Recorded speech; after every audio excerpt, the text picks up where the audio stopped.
The sun hung low over Dutsenkura, a small Hausa village cradled by the rust-colored dunes of northern Nigeria. The air shimmered with heat, carrying the scent of dry earth and roasted maize. At the heart of the village stood the Hill of Flame, a towering mound of red rock that glowed like embers under the evening sky. For generations, the people of Dutsenkura had revered this hill as the throne of Shango, the god of thunder and lightning, whose fiery wrath brought rain to their fields and protected their herds from drought.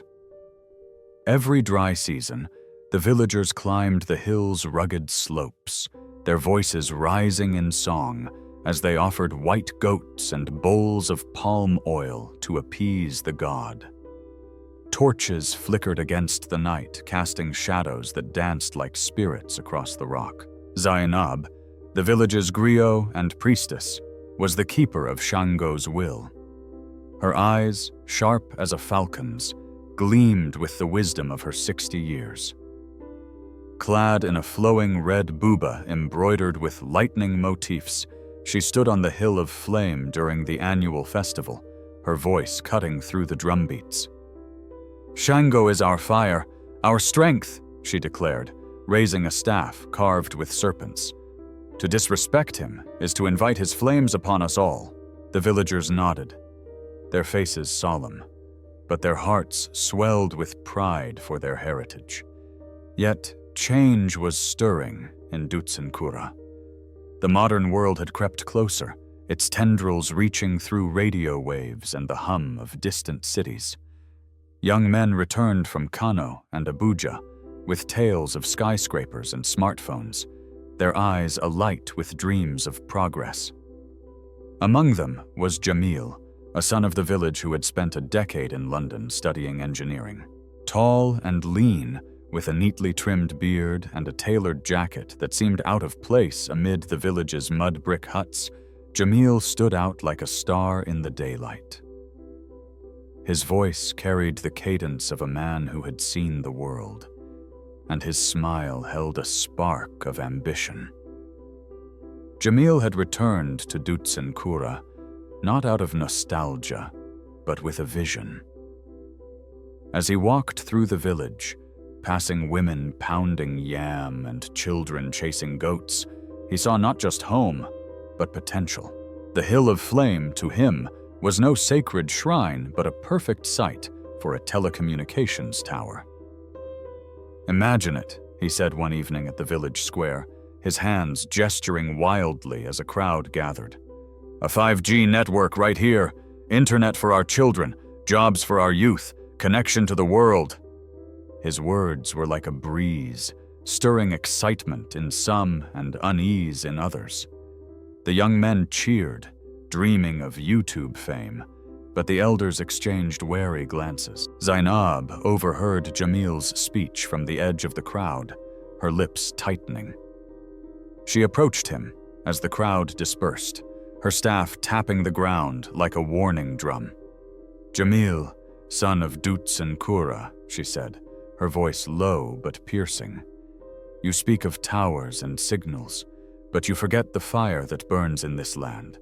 The Hill of Flame belongs to Shango. To touch it is to challenge him." Her eyes locked onto his, searching for the boy she had once taught to sing Shango's praises. Jamil met her gaze, his jaw set. "Mama Zainab," he said, using the respectful title, "I mean no harm. But Shango is a story we tell to explain the storms. Science can do more for us now. Electricity, education, progress." His voice softened, almost pleading. "Don't you want our children to have what the world offers?" Zainab's face hardened. "The world offers many things, Jamil, but it takes more than it gives. Shango is not a story. He is the pulse of this land.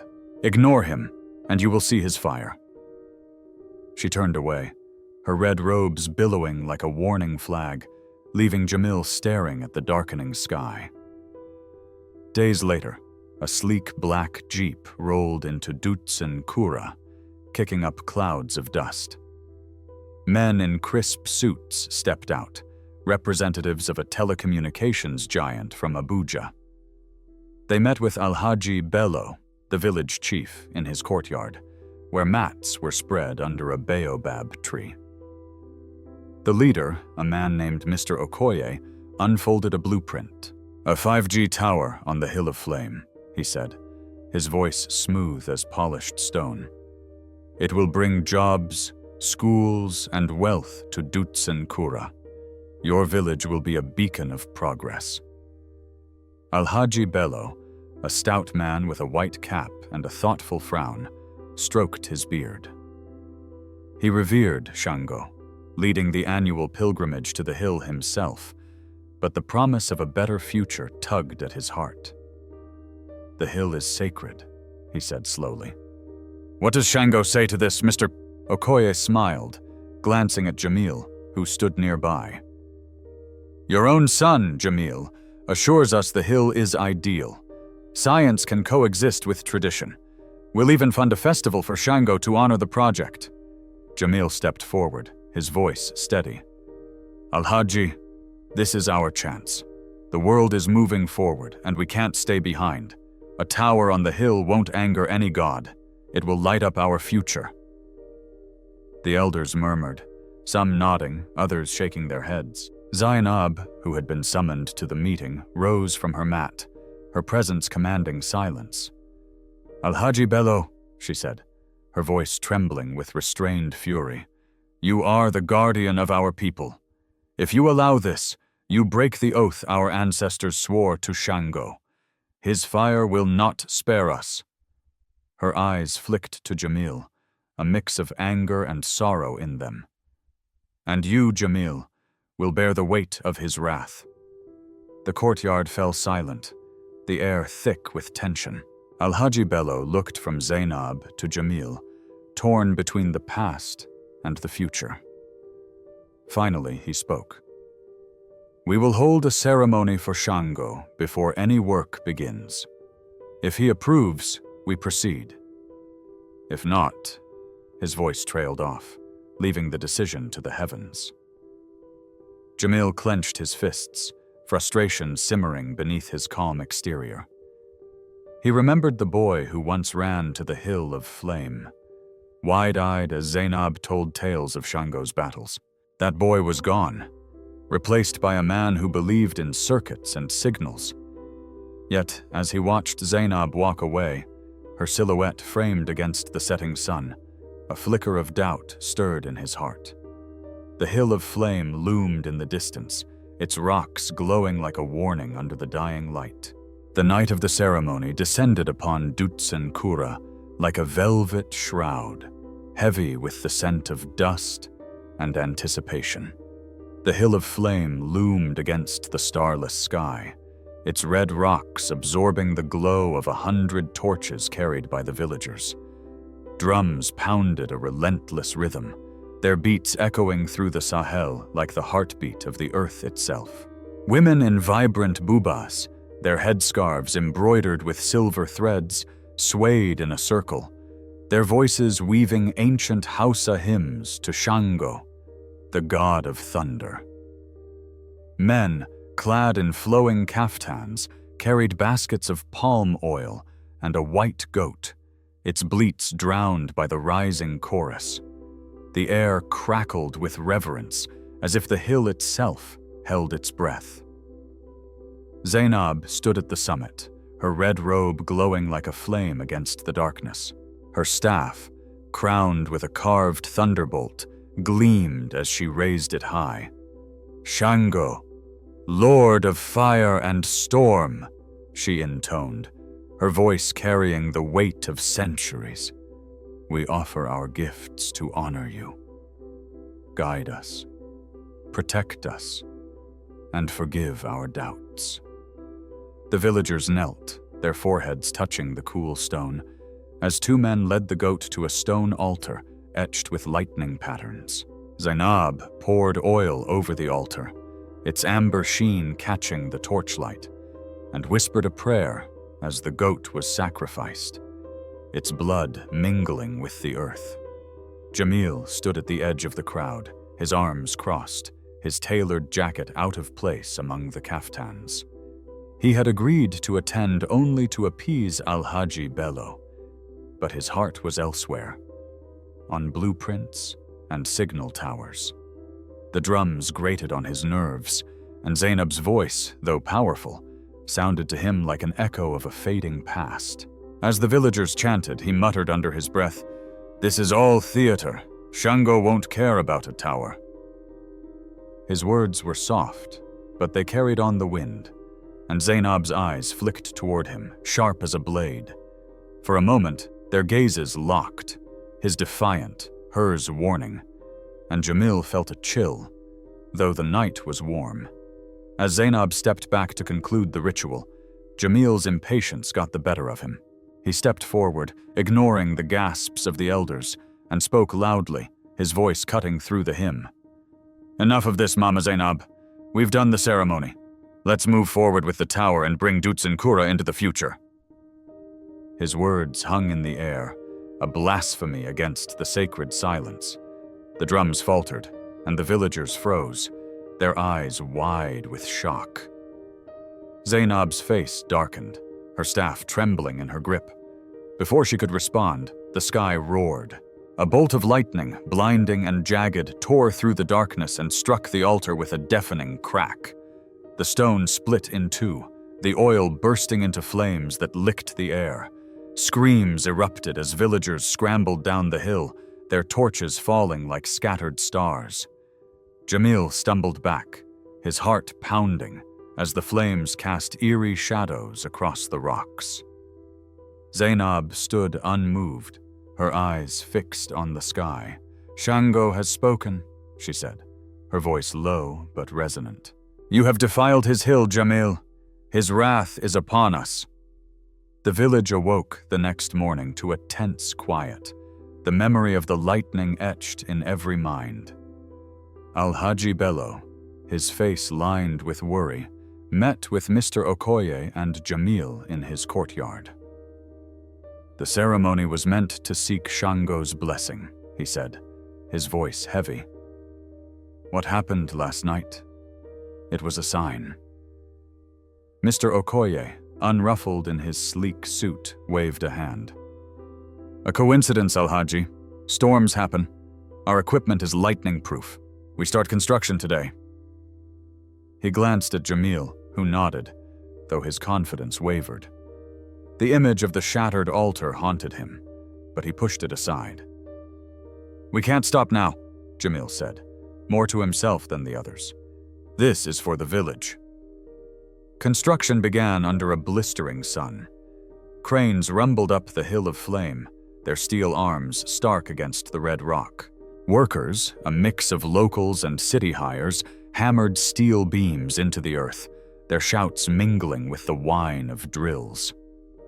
Jamil supervised, his laptop open to signal maps, but unease gnawed at him.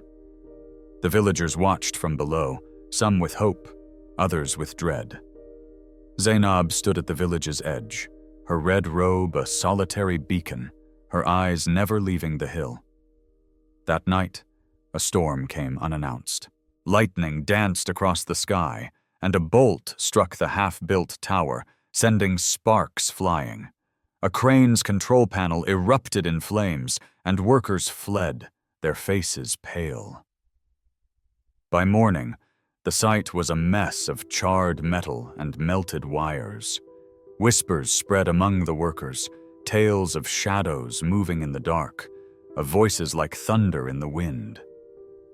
One man, a young local named Sani, swore he saw a figure in red standing atop the hill, its eyes glowing like embers. Jamil dismissed the stories as superstition, but doubt crept in. That night, he dreamed of fire. A man in a crimson robe, wielding a double-headed axe, his voice like a storm. "You mock my flame," the figure said, "but you will burn without it." Jamil awoke, gasping, his shirt soaked with sweat. He stumbled outside, the Sahel wind cold against his skin, and looked toward the hill of flame, its silhouette ominous under the moon. The next day, Zainab sought him out. She found him at the construction site, staring at the damaged tower. "Jamil," she said, her voice softer now, laced with concern. "Do you remember the story I told you as a boy? Of the village that built a dam on Shango's river, only to be swallowed by his flood?"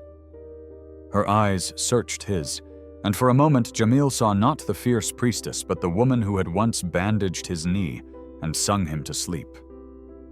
He turned away, his voice sharp. "Stories, Zainab. That's all they are. We need this tower. The village needs it." But his hands trembled, and Zainab noticed. She stepped closer, her hand brushing his arm, a fleeting touch that sent a jolt through him. "You feel it, don't you?" she whispered. Shango's anger. "Stop this, Jamil, before it's too late." Jamil pulled away, his jaw tight. "I don't believe in gods, Zainab. I believe in progress." But as he spoke, a memory surfaced. Zainab's laughter years ago, when they were teens, running through the fields under a stormy sky, unafraid of the lightning. The memory stung, and he walked away, leaving her standing alone. The final blow came a week later, as the tower neared completion. A massive storm swept through Dutz and Kura. Lightning struck the tower's peak, and a fire roared to life, consuming the structure in minutes. Workers fled and villagers gathered, their faces lit by the blaze. Jamil watched, his dreams of progress crumbling with the flames. Zainab appeared beside him, her voice barely audible over the wind. "Shango's fire burns what does not belong. Will you listen now, Jamil?" He didn't answer, his eyes fixed on the burning tower. Alone on the hill of flame that night, Jamil stood amid the wreckage, the storm raging around him. The sky growled, and for the first time, he felt the weight of Shango's gaze. Progress, he had thought, was his gift to Dutz and Kura. But as the rain began to fall, washing away the ashes, he wondered if he had brought a curse instead. The ashes of the burned tower still smoldered on the hill of flame, their acrid scent lingering in the air of Dutz and Kura. Jamil stood alone at the village's edge, his eyes fixed on the horizon, where the Sahel stretched into an endless sea of red dunes. The storm that had razed his dreams of progress had left a deeper mark, a dream that haunted him in the dead of night. In it, a figure cloaked in crimson, his double-headed axe crackling with lightning, stood atop the hill.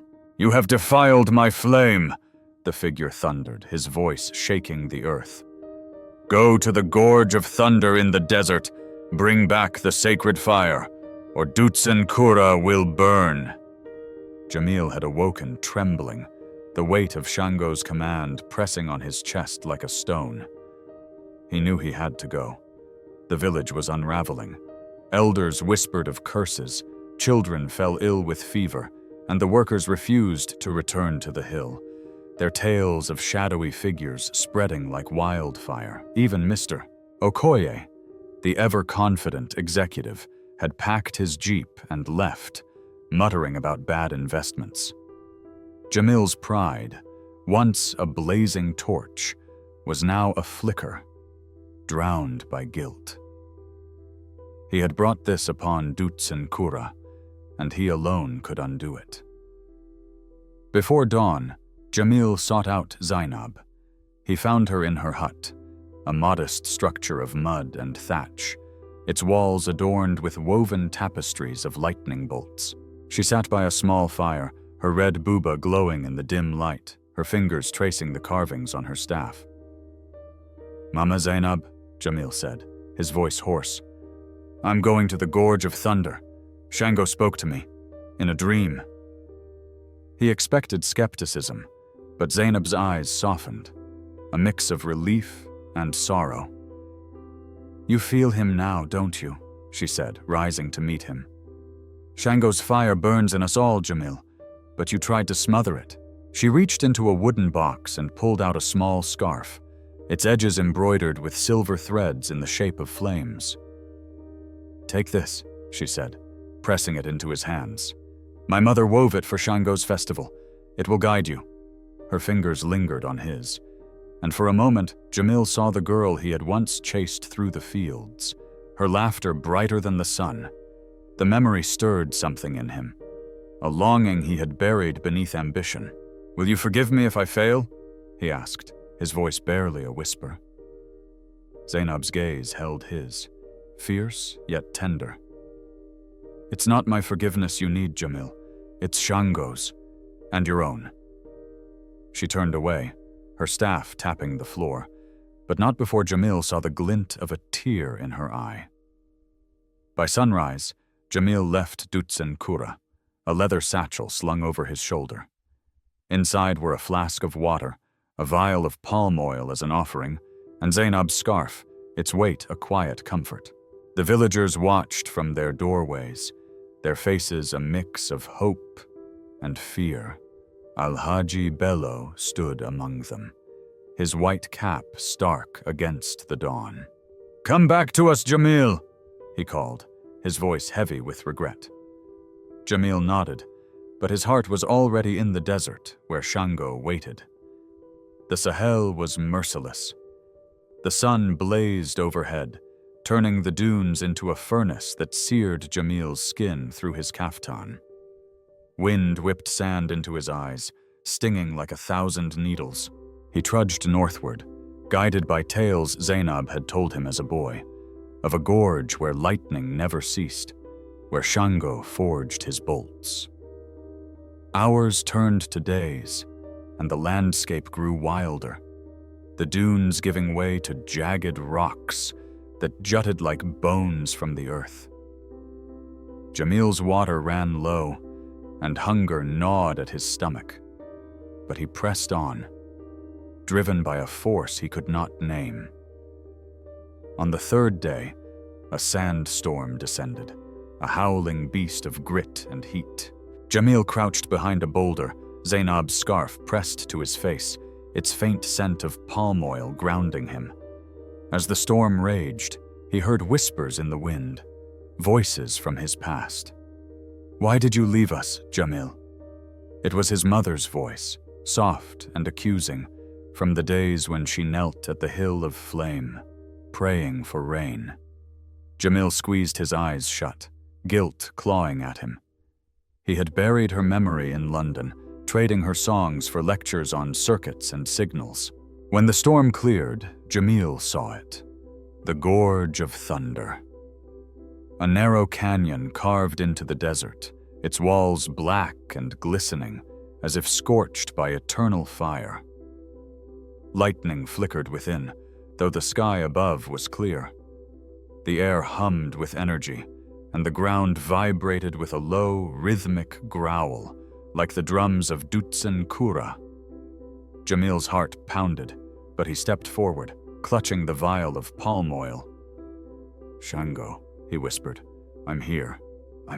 The gorge was a labyrinth of stone, its walls etched with symbols. Serpents, axes, flames. Jamil navigated its twists, his torch casting shadows that seemed to move on their own. He heard his name called, now in Zainab's voice, now in his own, each echo pulling him deeper. At the gorge's heart, he found a cavern, its ceiling open to the sky. In the center glowed a single stone, no larger than a fist, its surface pulsing with a fiery light, the sacred fire of Shango. Jamil approached, his breath shallow. As he reached for the stone, the cavern shook, and a figure materialized before him. A man taller than any mortal, his crimson robe flowing like molten lava, his axe crackling with electricity. Shango. His eyes burned with the intensity of a storm, and his voice was a thunderclap. "Jamil, son of Dutsen Kura, why do you seek my fire?" Jamil fell to his knees, the vial of oil slipping from his hands. I've wronged you," he stammered. "I defiled your hill, brought ruin to my people.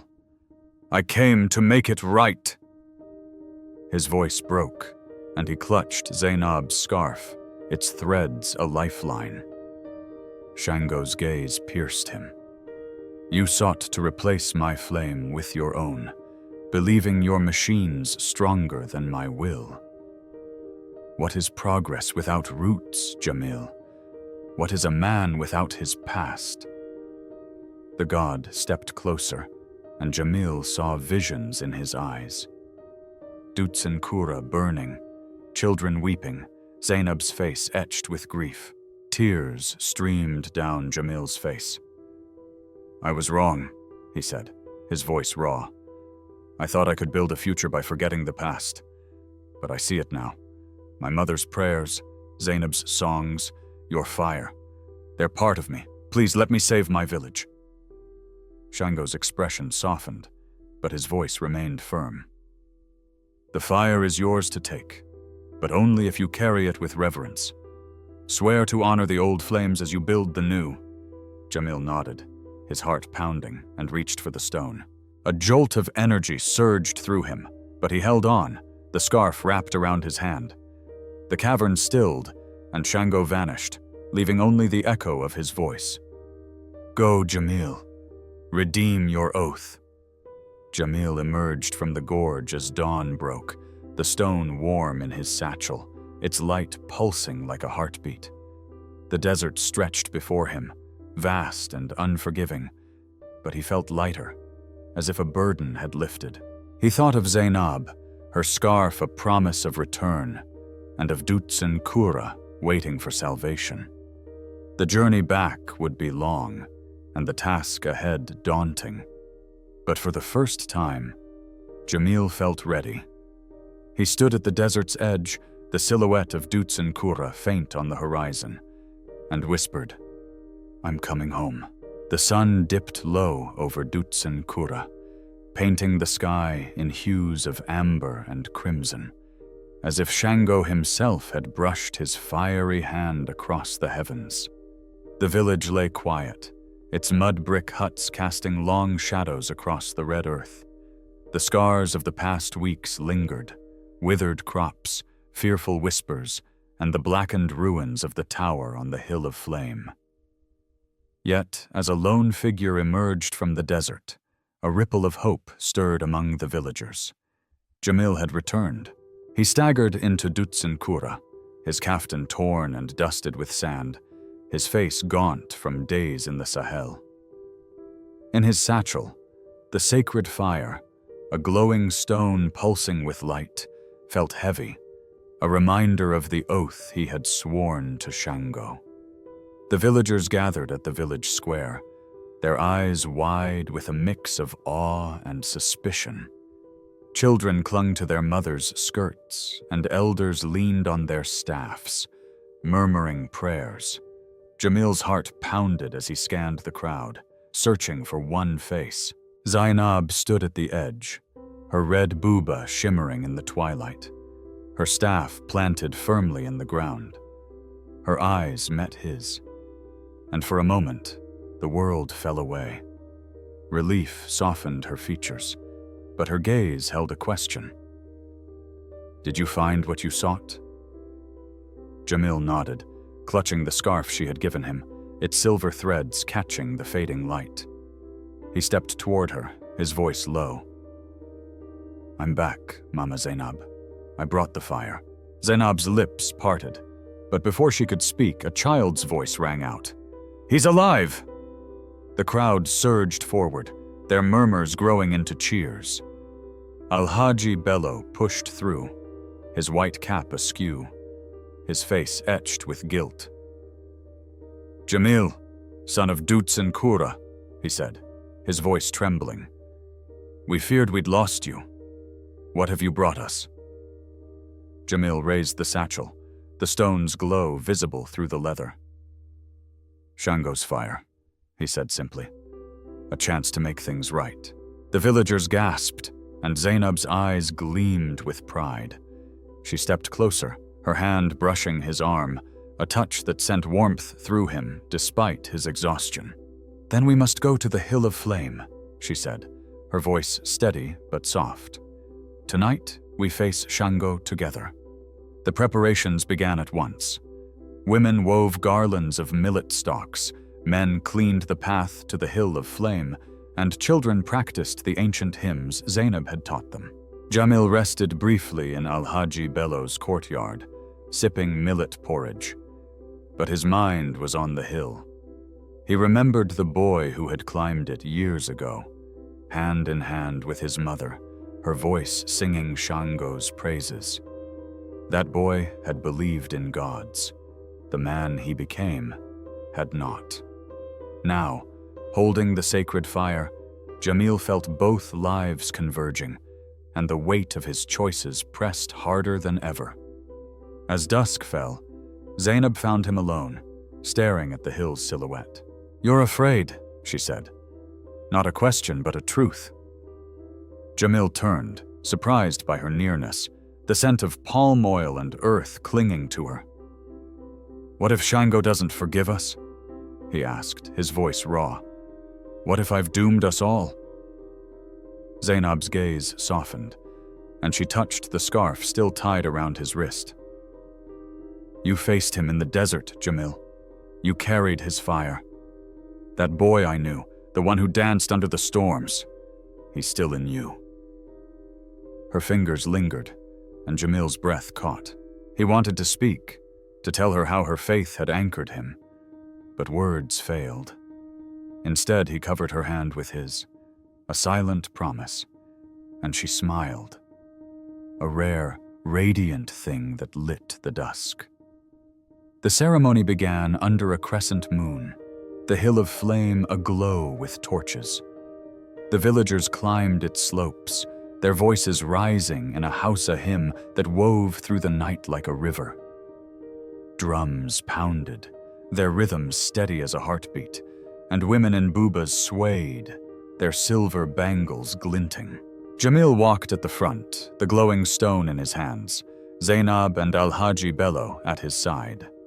The ruined tower loomed nearby, a reminder of his folly.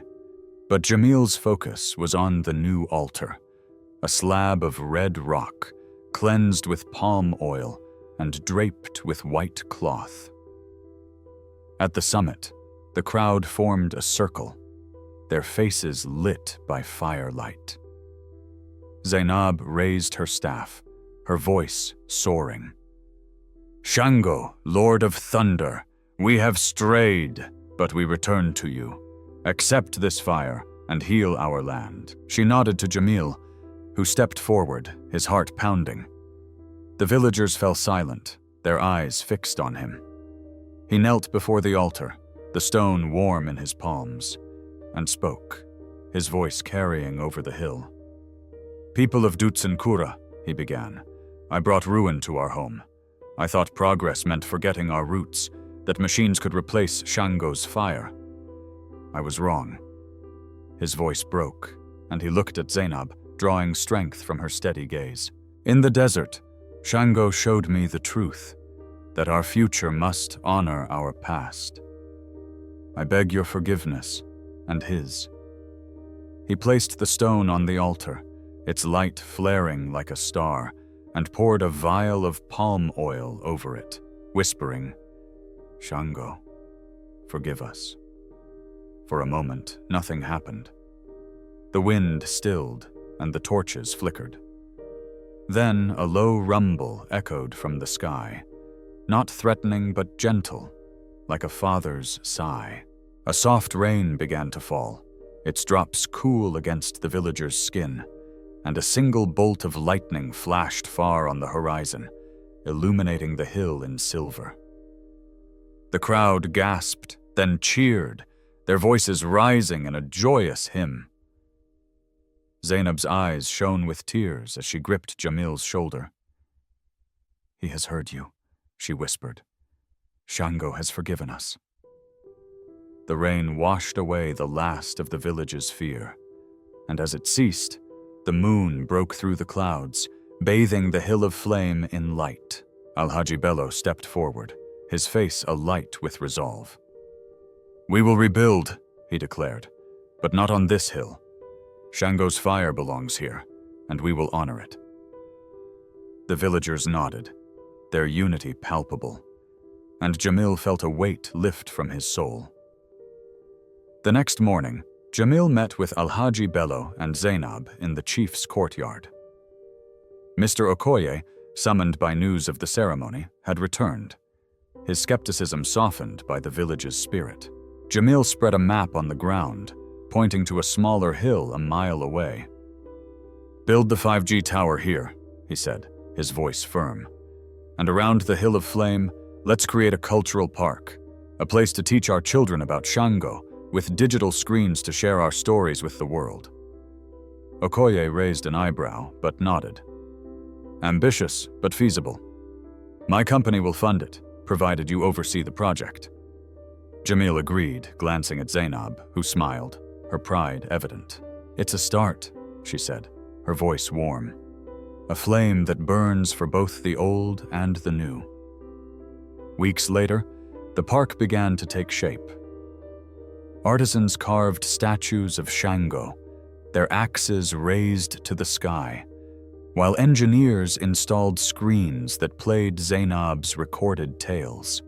The new tower rose on the distant hill, its lights a quiet promise of progress. One evening, as the park neared completion, Jamil and Zainab stood on the Hill of Flame, watching the village below. The air was cool, scented with rain and hope. "You've changed, Jamil," Zainab said, her voice soft.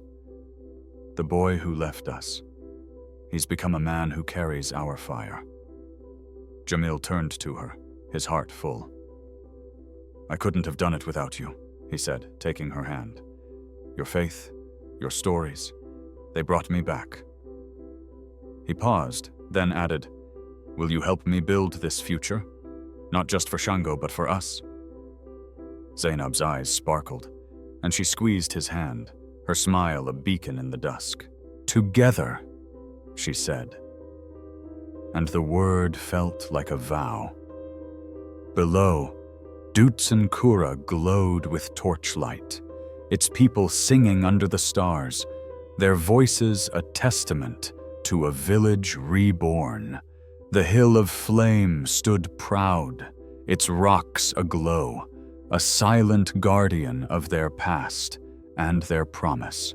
Months had passed since the sacred fire was returned to the Hill of Flame, and Dutsen Kura had blossomed under its renewed blessing. The village, once shadowed by fear, now glowed with life. Mud brick huts stood alongside new classrooms, their tin roofs glinting under the sun. Electric lights flickered at dusk, powered by the 5G tower on a distant hill, a quiet sentinel of progress.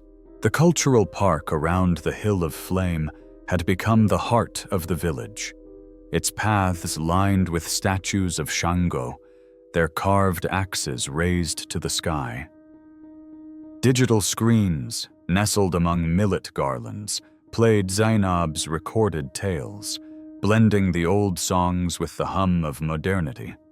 Children ran through the park, their laughter mingling with the scent of roasted maize, while elders sat on woven mats, nodding proudly at the village reborn.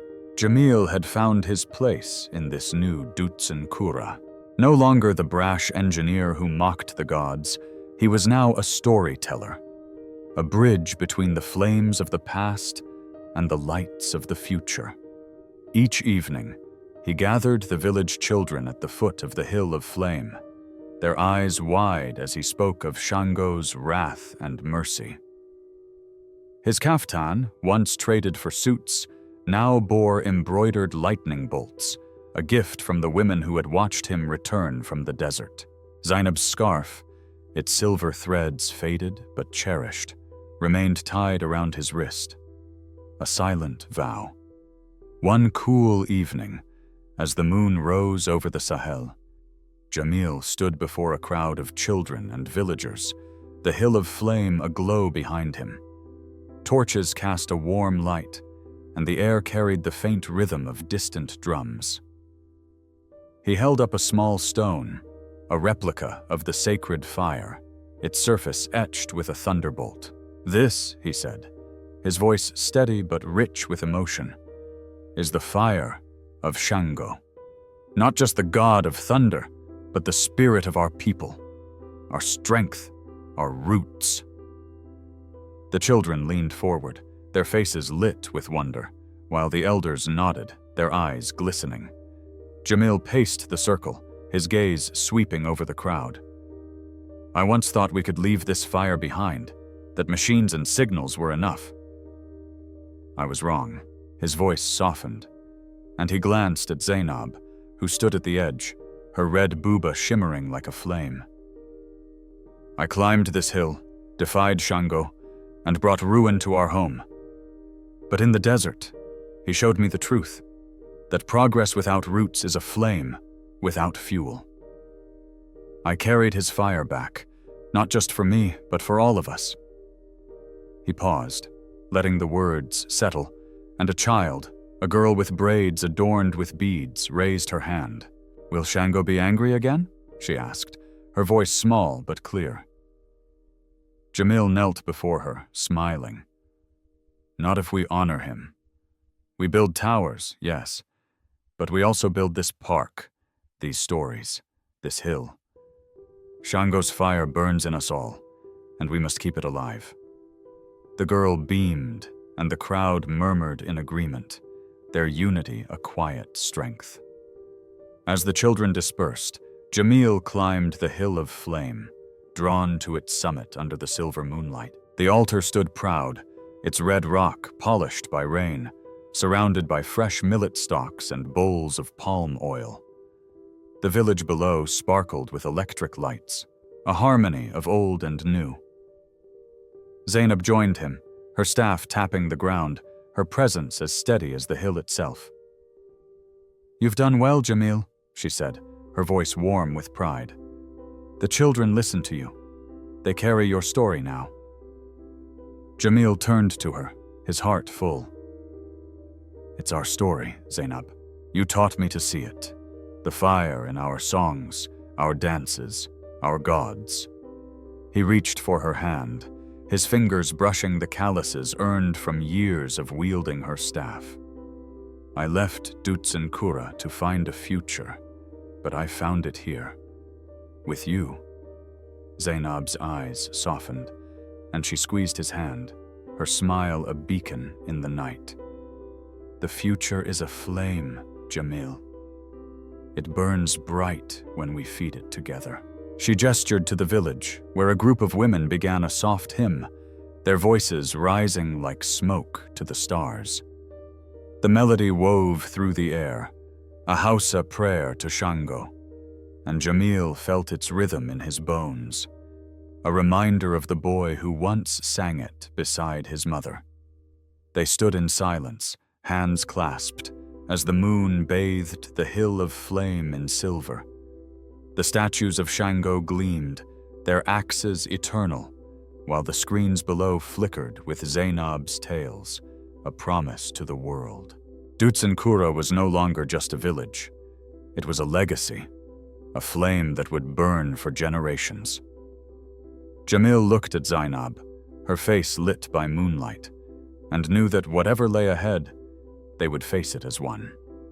Below, the village sang, their voices a chorus of past and future, and the hill of flame stood tall, its rocks aglow with the fire of Shango, guardian of their story, their home, their hope. A year had passed since the sacred fire of Shango was restored to the hill of flame, and Dutzenkura shone like a jewel in the Sahel. The village bustled with life. Children raced to new classrooms lit by electric bulbs, farmers shared weather updates via smartphones, and the cultural park around the Hill of Flame drew visitors from Kano and beyond. Statues of Shango, their carved axes gleaming, stood sentinel over paths lined with millet stalks, while digital screens flickered with tales of the god's wrath and mercy. At dusk, the village glowed, a testament to the harmony Jamil and Zainab had fought for, their hands weaving tradition and progress into a single flame. The anniversary of the fire's return was marked with a grand festival. Under a twilight sky, the Hill of Flame came alive with torchlight and song. Women in vibrant bubas swayed to the rhythm of talking drums, their silver bangles clinking like rain. Men carried baskets of palm oil and roasted yams, offerings to Shango, while children darted through the crowd, their laughter bright as the stars. Jamil stood at the altar, his kaftan embroidered with lightning bolts, telling the story of his journey to the Gorge of Thunder. "Shango taught us," he said, his voice carrying over the hill, "that our roots are our strength. Without them, we are but sparks in the wind." The villagers cheered, their unity a living prayer. Zainab, radiant in her red buba, led the final hymn, her staff raised to the heavens. "Shango, guardian of our fire, we honor you," she sang, her voice weaving through the night. As she poured oil over the altar, Jamil watched her, his heart swelling. Her faith had guided him through the desert, her scarf a lifeline in the storm. Their eyes met, and she smiled, a quiet promise that warmed him more than the torches. The festival ended with dances and feasting, the village alive with the joy of a people who had found their balance. But the next morning, a shadow fell over Dutsen Kura. A sleek SUV rolled into the village square, kicking up red dust.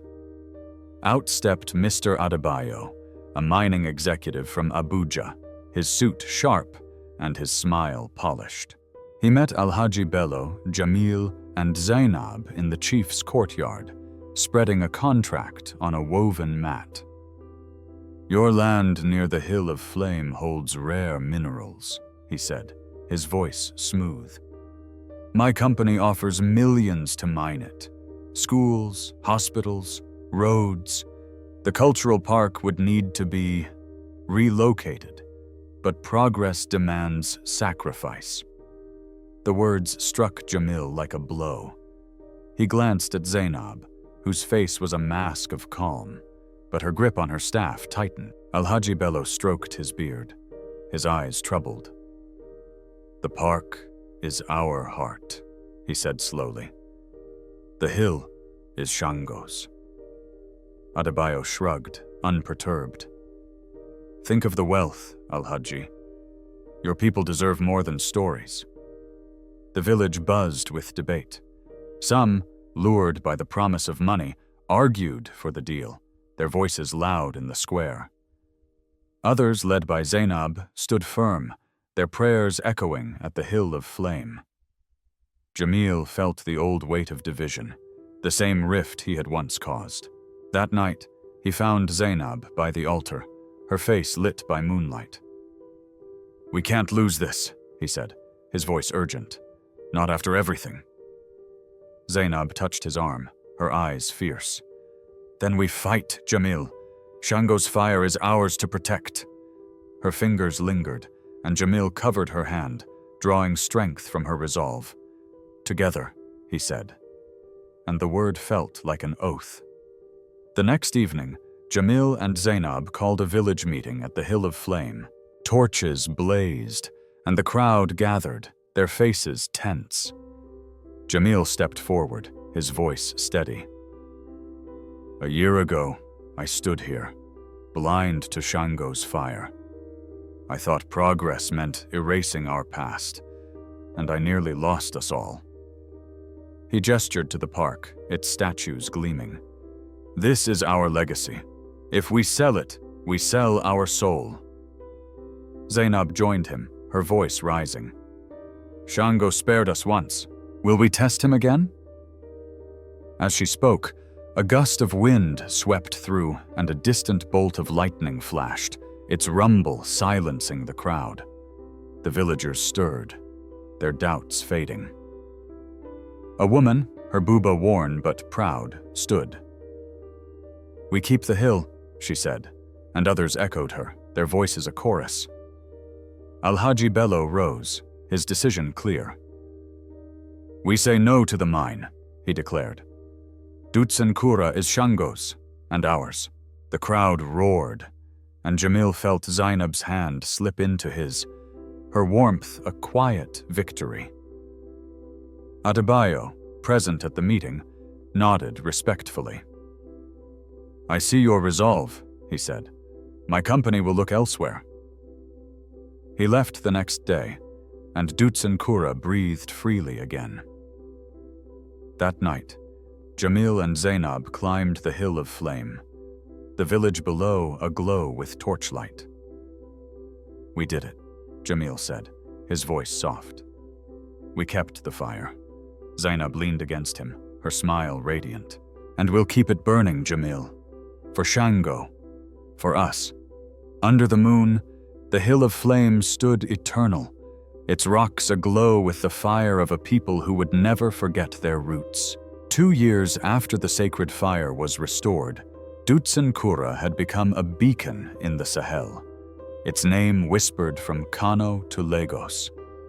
The village thrived, its mud brick huts now neighbors to modern classrooms and clinics, their lights powered by the distant 5G tower. The cultural park around the Hill of Flame drew crowds, its statues of Shango standing proud amid digital screens that looped tales of the thunder god. Farmers checked crop prices on smartphones, yet still knelt at the hill to offer palm oil, their kaftans bright against the red earth.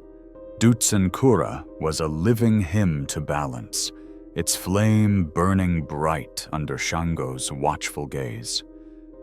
The annual festival of Shango lit the Hill of Flame with 1,000 torches, their glow rivaling the stars. Drums thundered, and women in bubas danced, their silver bangles flashing as they sang ancient Hausa hymns. Visitors from across Nigeria, and even beyond, joined the villagers, their cameras capturing the spectacle. Jamil stood at the altar, his voice rich with pride, as he told the story of the sacred fire. "Shango is our strength," he said, holding aloft a carved thunderbolt, "but only if we honor him with our hearts."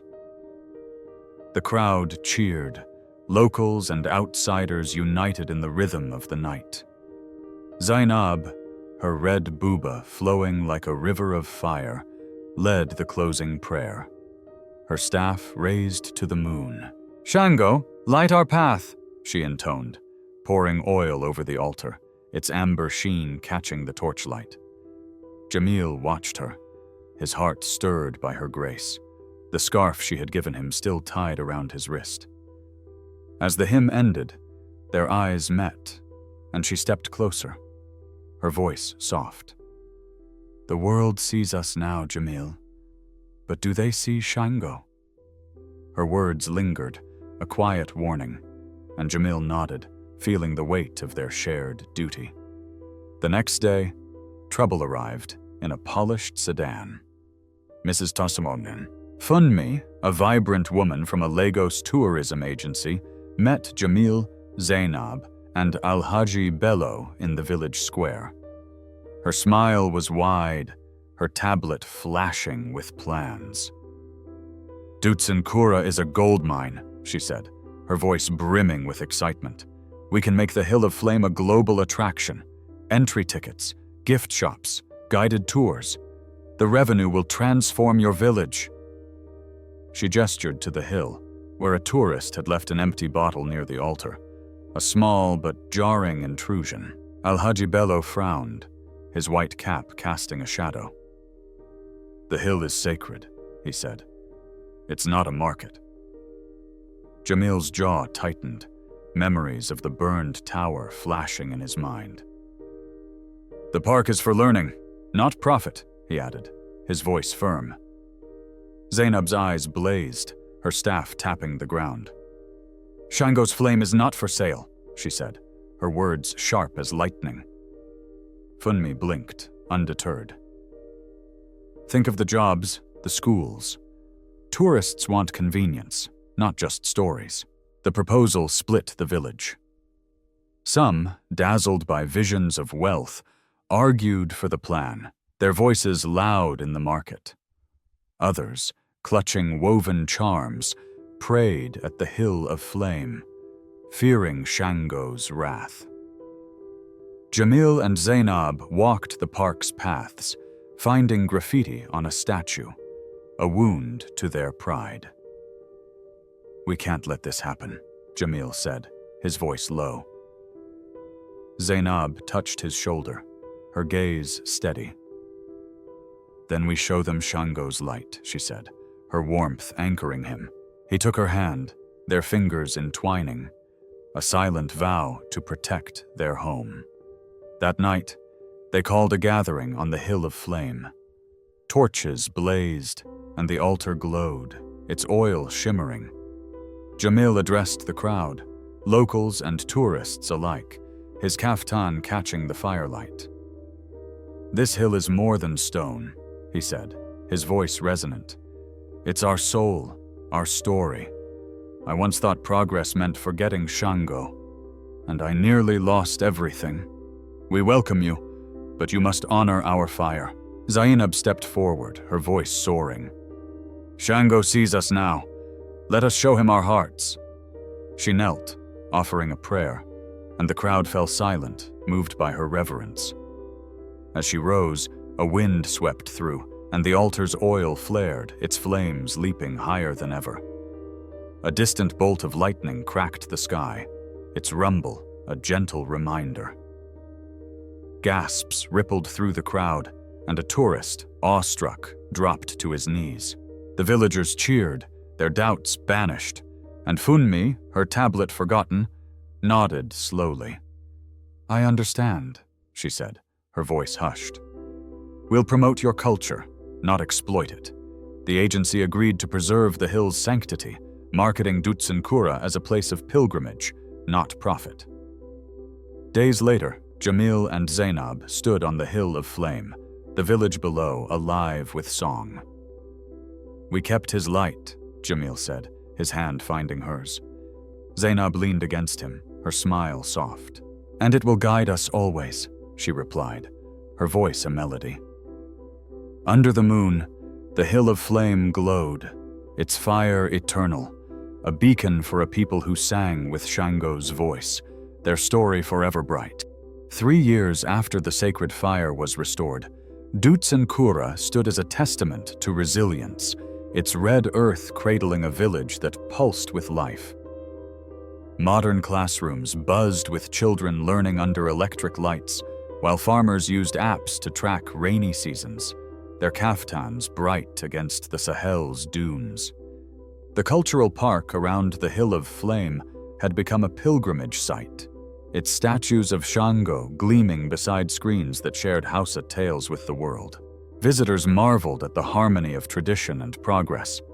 But for the villagers, the hill remained a sacred heart, its altar aglow with offerings of palm oil and millet. Dutsenkura was Shango's flame, burning bright under a sky that never forgot. One evening, the Hill of Flame hosted a storytelling night, its slopes alive with the glow of torches and the rhythm of drums. Women in flowing bubas swayed, their silver bangles chiming, while men offered roasted yams to the altar, their voices weaving Hausa hymns. International tourists, drawn by the village's fame, sat among locals, their cameras flashing. Jamil stood at the center, his kaftan embroidered with thunderbolts, his voice rich as he recounted Shango's mercy. "This hill is our soul," he said, holding a carved axe aloft. "It binds us to our past and lights our future." The crowd applauded, their faces lit with awe. Zainab, her red buba shimmering like embers, joined him, her staff raised in prayer. "Shango, guide us," she intoned, her voice a melody that hushed the night. As she poured oil over the altar, Jamil caught her gaze, the scarf she had given him still tied around his wrist, its threads a quiet vow. Their shared look held years of struggle and hope, a spark that warmed the cool air. But Zainab's smile faltered as she noticed a tourist stepping too close to the altar, their selfie stick a jarring intrusion. "We must be vigilant," she whispered to Jamil, her voice low. He nodded, sensing the fragile balance they guarded. The next morning, a new challenge arrived. Mr. David Carter, a renowned filmmaker from London, stepped from a dusty van into the village square, his camera crew trailing behind. He met Jamil, Zainab, and Alhaji Bello under the baobab tree, his enthusiasm infectious. "Dutz and Kura is perfect for my next blockbuster," he said, his tablet displaying concept art of fiery battles. "We'll film on the Hill of Flame, special effects, pyrotechnics, epic scenes. It'll put your village on the global stage." He grinned, unaware of the tension his words sparked. Alhaji Bello's brow furrowed, his white cap casting a shadow. "The hill is Shango's," he said. "It's not a stage." Jamil's heart sank.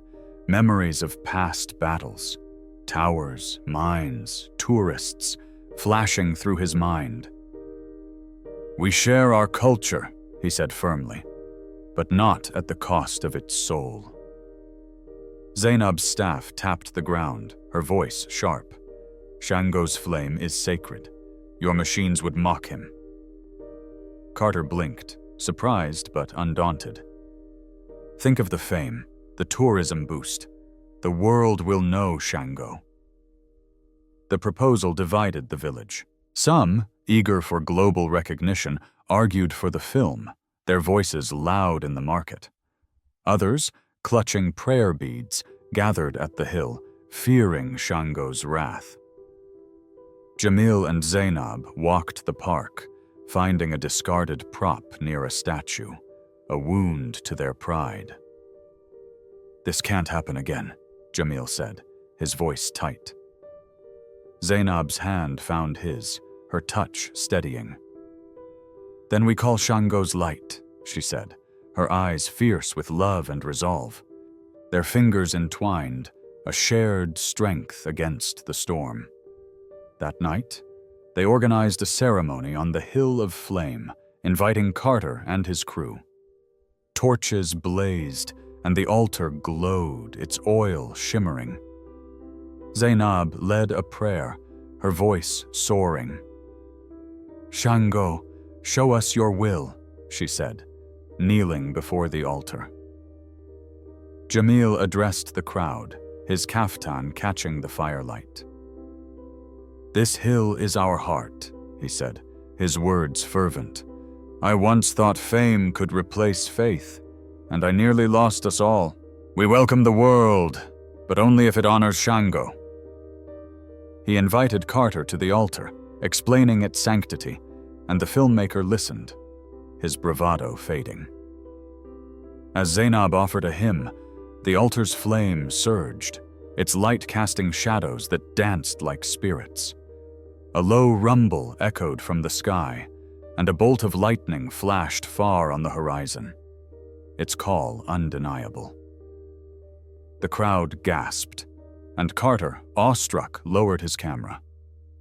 "I see it now," he said, his voice hushed. "This isn't just a set.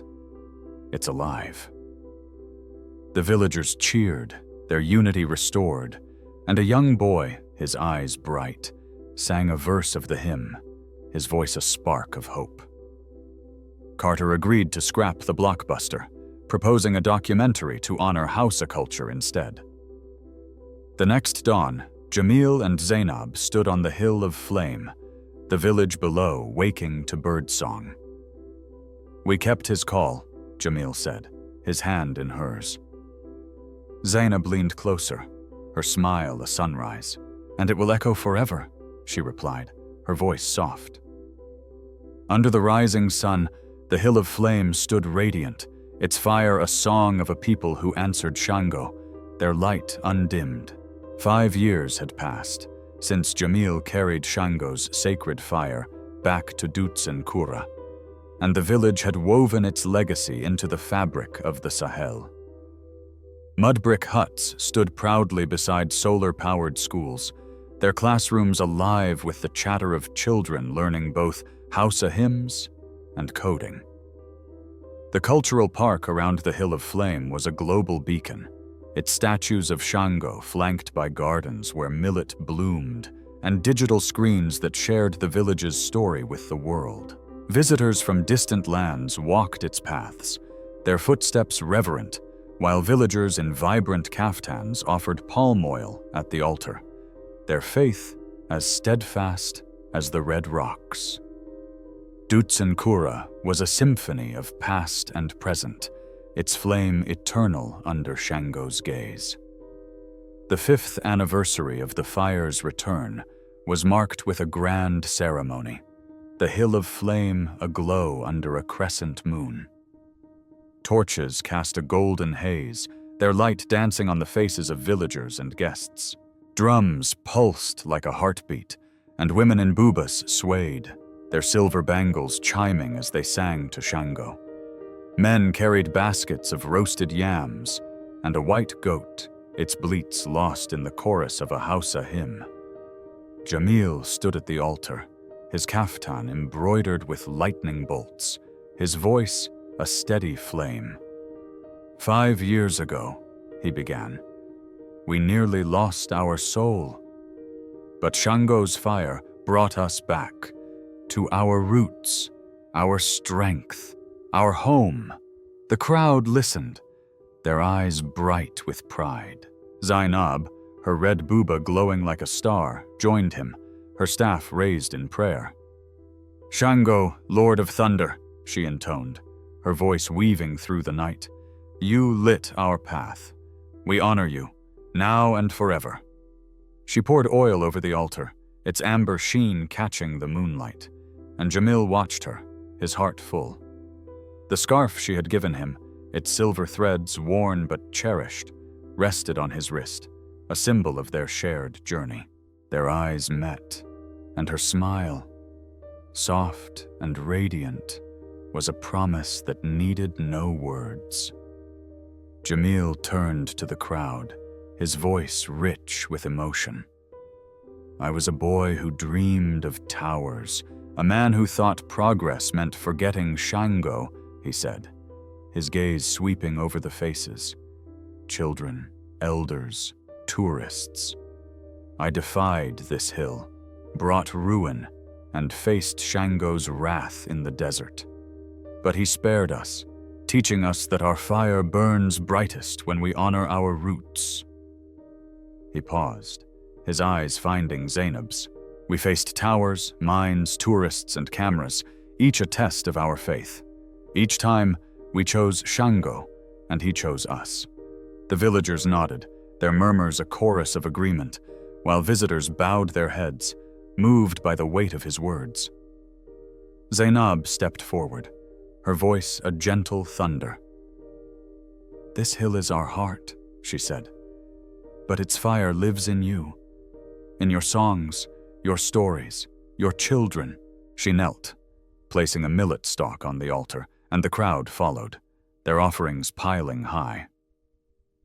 As she rose, the altar's flame flared, its light surging like a heartbeat, and a soft rain began to fall, its drops cool and cleansing. A distant rumble echoed, not of anger, but of approval, and the crowd gasped, their voices rising in a joyous hymn. Shango had spoken, his presence a blessing on the night. Jamil and Zainab seized the moment, their hands clasped as they addressed the crowd. To ensure our fire burns forever, Jamil said, we will build a school here, on the Hill of Flame, a place to teach our children Shango's stories and the tools of tomorrow. Zainab's eyes shone as she added, they will learn to code and to pray, to build and to honor. This is our legacy. The villagers cheered, their unity a living flame, and Alhaji Bello, his face lined with age, stepped forward. You have led us well, he said, his voice thick. Dutsenkura is yours now, Jamil. Zainab. The crowd roared, and children ran to the altar, their laughter a spark of the future. As the ceremony ended, The villagers and guests sang, their voices weaving a Hausa prayer that soared to the stars. Jamil and Zainab lingered on the hill, the village below a tapestry of torchlight and song. The rain had stopped, and the moon bathed the hill of flame in silver, its rocks aglow with an inner fire. "We did it," Jamil said, his voice soft, his hand finding hers. "We kept Shango's flame." Zainab leaned against him, her smile a sunrise in the night. "And it will burn in us, always," she replied, her fingers tracing the scarf on his wrist. "For Shango, for Dutzenkura, for us." Their eyes held, a silent vow sealed by years of struggle and love. Below, the village sang, its melody a testament to a people who had faced the storm and found their light. The hill of flame stood eternal, its fire a beacon for generations, a song of Shango that would never fade.